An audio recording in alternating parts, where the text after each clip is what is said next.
es una situación de racialización, porque estás viviendo en una condición, no en una identidad. No, la identidad mestiza para mí no funciona. Los libros es bien complicado que yo viva de la escritura, aunque es algo que estoy buscando, ¿no? Hacer, vivir de escribir.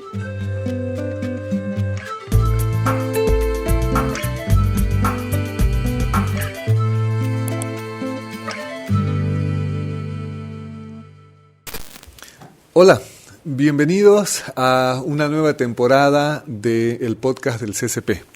La cuarta temporada de este espacio que hemos creado para conversar con artistas, activistas, gestores culturales de Santa Cruz y del país, que nos pueden servir también como una memoria audiovisual para dejar como testimonio de lo que se hace, lo que se dice y los sueños que hay en nuestro territorio nacional. Hoy comenzamos este nuevo ciclo hablando con Cuya Reina, que es escritora, es activista, es investigadora, alteña y que está ahora en Santa Cruz residiendo, no sabemos si permanentemente o no, pero que nos ha visitado aquí en el CCP. Cuya, muy buenas noches, bienvenida a nuestro podcast. ¿Cómo estás, Edson? No, yo estoy muy feliz de poder estar en este espacio y además que recién estoy llegando de La Paz nuevamente y pues estoy muy feliz de volver a estar en Santa Cruz. ¿Cómo entras al mundo de la intelectualidad, de la investigación, de las letras? Y contanos un poquitito esta, digamos, coyuntura en la que has nacido, en la que has vivido. Todo inicia el 2019, para mí ese fue un año clave porque yo llegué de Beni, justamente hacía un voluntariado y un trabajo en San Lorenzo, con el fin de acabar la carrera y volver a hacer voluntariados, ¿no? Pero inicia la crisis política. Fue un año clave porque estaba cursando una materia en donde tenía que pasar redacción 4, que es como escribir crónicas, entrevistas, reportajes. Y mi docente, que es súper famoso, que es Andrés Gómez, podría decir que él inició todo eso porque claro. Él nos dice, no, hagan un blog, no, ahorita todo está en las redes, tienen que ver cómo su texto puede llegar a redes sociales, la parte en el área digital. Hice un blog y empecé poco a poco a publicar lo que escribía en Facebook, pero no era porque yo quería, era por la tarea, digamos, me iba a aplazar, sino, sí. Bueno, todos me aplacé en la materia, pero era eso, ¿no? Y poco a poco noté que a la gente le gustaba leer lo que yo escribía. Mi primera entrevista fue a Ana Choque, que es una partera del Alto. Le hice una entrevista que lo leí, lo vuelvo a leer y es un trabajo que se nota que le puse muchas ganas porque era muy bueno. Llega la crisis del 2019 y creo que ante la ausencia de voces, porque muchos de los intelectuales que yo seguía, personas académicas que yo seguía, pensadores que yo seguía, no decían absolutamente nada de lo que estaba pasando en la ciudad del Alto. Hubo una autocensura muy fuerte por la conmoción política y social de ese momento, ¿no? Exacto, y justo yo también seguía personas de izquierda, LGBT, ¿no? Y lo que me sorprendía era que muchos decían, sí es golpe, no es golpe, Evo Morales huyó porque aquí hay una revuelta, bueno, mucha gente. Es una irresurrección popular. Exacto, y que apoyaban las movilizaciones pititas, como se les llamaba, ¿no? Entonces, creo que el plus de eso fue un poco darme cuenta que no podía ya confiar en las personas a las que conocía y admiraba, porque yo soy del Alto y estaba viendo y estaba viviendo lo que estaba pasando, ¿no? La represión, las movilizaciones. Viví la renuncia de Evo Morales en un momento muy familiar y muy conmovedor, cuando mi mamá se puso a llorar por la renuncia. Y no era solo mi mamá, era un montón de gente que yo conocía, que sus mamás empezaban a llorar y veías en la calle las vendedoras llorando. Entonces no puedes negarte a ver esa realidad, o sea, algo está pasando ahí, ¿no? Por más que seas pro Evo o estés en contra de Evo Morales, hay un sentimiento de derrota, quizá, de orfandad. De orfandad, ¿no? O sea, eso no lo puedes negar, ¿no? Y fue cuando escribí Déjame llorar, que es un texto en donde contaba cómo fue la primera vez que mi mamá y yo lloramos en un cuarto, pero era porque Evo Morales había subido al poder. Uh-huh. Era un momento muy emotivo, perdón. No solamente para mí, creo que todos esperábamos la asunción de Evo Morales como el 2006. Sí. Y luego lo comparé un poco con el momento que vivimos en el 2019, ¿no? Mi mamá y yo llorando, pero era porque... La historia se repite. Pero era porque Evo Morales había renunciado y mi mamá estaba muy mal, entonces... Fue el primer texto que había escrito en Facebook que se volvió viral. Lo compartieron, le hicieron un video, comentaron personajes políticos, entonces... Eso me motivó un poco a seguir escribiendo lo que pasaba en el Alto. Luego escribí lo de Sencata, la masacre que hubo en Sencata, escribí sobre las movilizaciones que se generaron, sobre la Huifala y poco a poco fui terminando en un libro que ahora se llama Los hijos de Goni.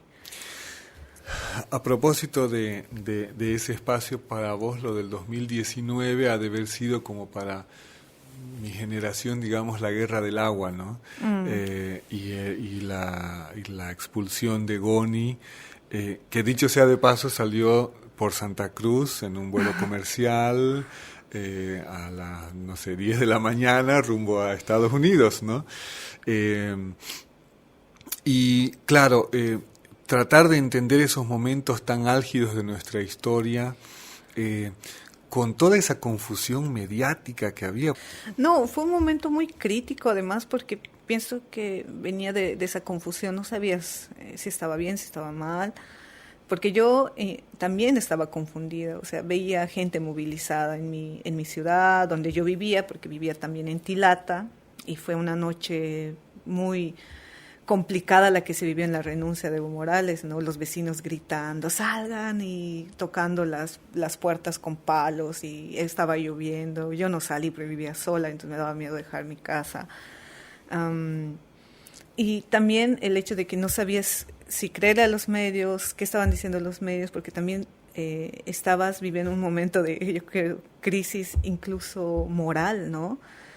Yo tenía muchos amigos activistas de derechos humanos, porque yo fui activista mucho tiempo, que cuando se militarizó el Alto decían, sí, militaricen esos salvajes, o van a venir esos salvajes a atacarnos. O sea, eran activistas de derechos humanos, digamos. Y ahí te das cuenta que las personas responden a su clase. Sí, totalmente. Por más, es una cuestión de clase. Claro, por más que simpaticen con los indiecitos o los salteños, pobrecitos, o sean de derechos humanos o ambientales, o sea, siempre van a responder a su clase. Y su clase era, pues, la que estaba alrededor, su familia, sus amigos.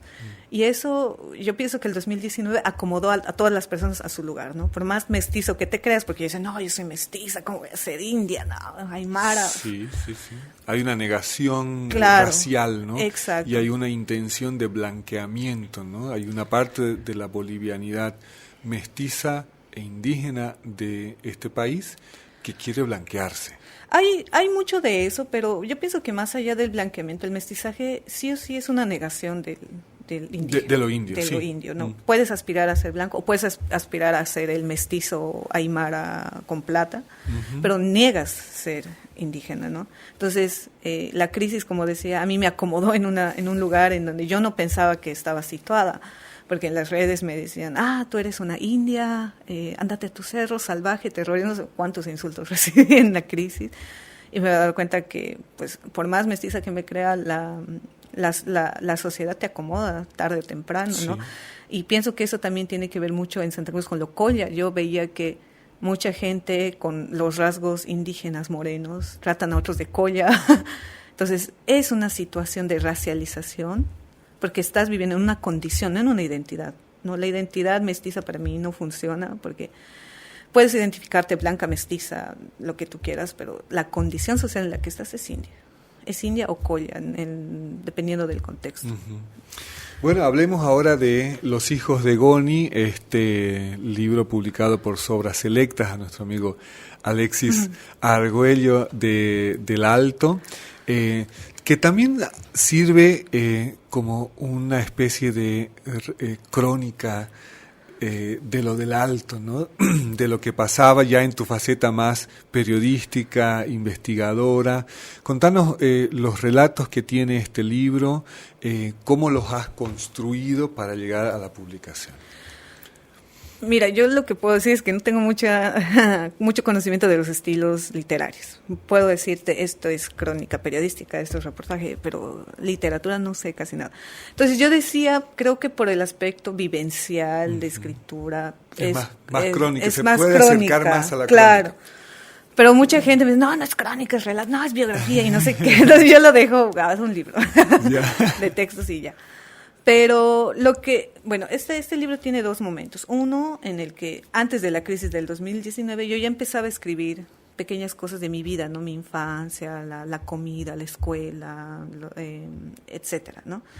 Y después del 2019 empecé a escribir de forma personal. Ya no los publicaba, pero los escribía. Eran cosas que me había pasado de niña, que me había pasado de joven, que tenían aspectos de racialización. Hay un texto que se llama La Ciudad, donde yo voy a la zona sur de La Paz porque mi papá era carpintero y fue desde el Alto, ¿no? Y hago toda una narración de cómo era ir desde el Alto hasta La Paz y cómo de niña yo veía casas pequeñas, pasaba por la garita y para mí seguía siendo el Alto.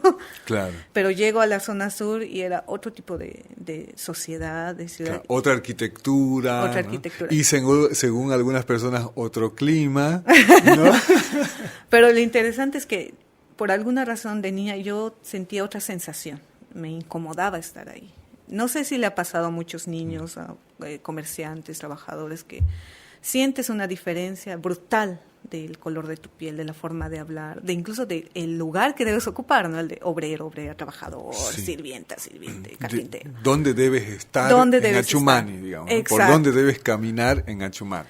Entonces, ahí hablo un poco de la sensación que yo tenía de que todos me miraban, me sentía súper incómoda en los minibuses, pero me sentía súper bien en los micros, que antes los salteños usaban micros para subir y bajar, ¿no? Ya no hay, ¿no? Micros solamente muy minibuses. Pocos, ya no se usa tanto, pero antes estaba repleto los micros que te llevaban a las zonas de la ciudad del Paz, siempre estaban repletos por alteños, ¿no? Al subir y al bajar.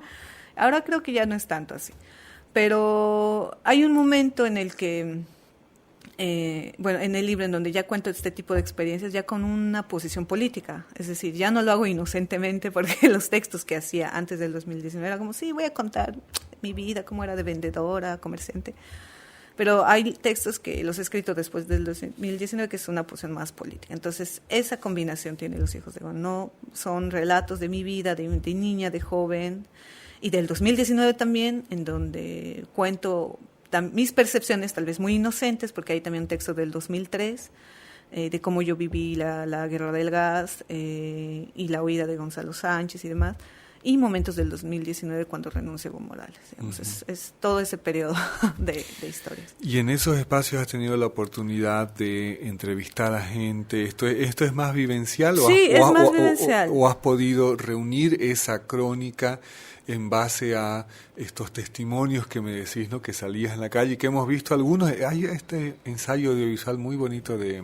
Verónica Córdoba que se llama Noviembre Rojo, y donde vos ves a la gente, como vos decís, llorando, ¿no? Claro. Con ese sentimiento de orfandad ante la pérdida del líder, ante la pérdida de esa figura política emblemática que de alguna manera hacía que se sientan representados, ¿no? Y me imagino que, más allá de ese cerco mediático que hemos tenido durante el 2019, en el Alto y en muchas partes del país, ese era el sentimiento, ¿no? Había un sentimiento de pérdida, de dolor. Sí, y creo que más allá de decirles masistas o no a las personas que hayan tenido ese sentimiento, hay que entender cuál es la razón, ¿no?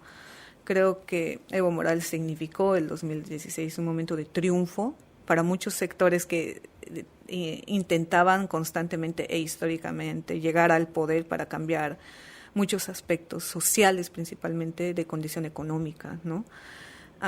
Yo en Los Hijos de Goni no tengo entrevistas ni nada, es un libro muy personal, pero ya quiero pasar a hacer otro tipo de producción que ya sea con entrevistas, yendo a los espacios, y de hecho Yo digo, si no hubiera sido por todo el problema que se armó del libro en Santa Cruz, yo no estaría aquí. Porque es cierto, pienso que muchas personas que escriben sobre el Alto en realidad no conocen la ciudad del Alto y caen mucho en la romantización de la pobreza.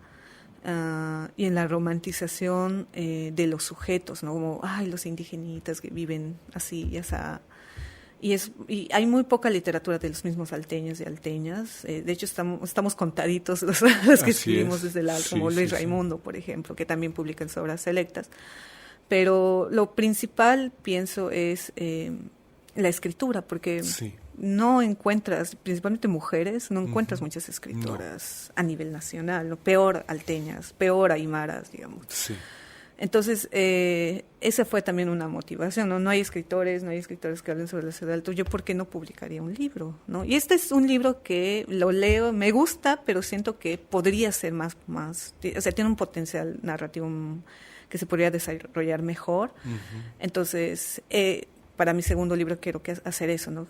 Que haya un libro mucho mejor escrito, con más sustento, con una narrativa mejor construida, y ese es el libro que estoy buscando hacer para este segundo momento.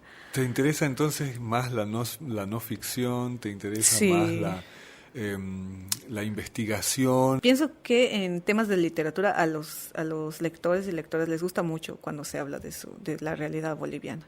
Creo que esos son libros que han llegado muy lejos, por más, algunos son como racistas, como los de Arguedas, digamos, sí, por supuesto.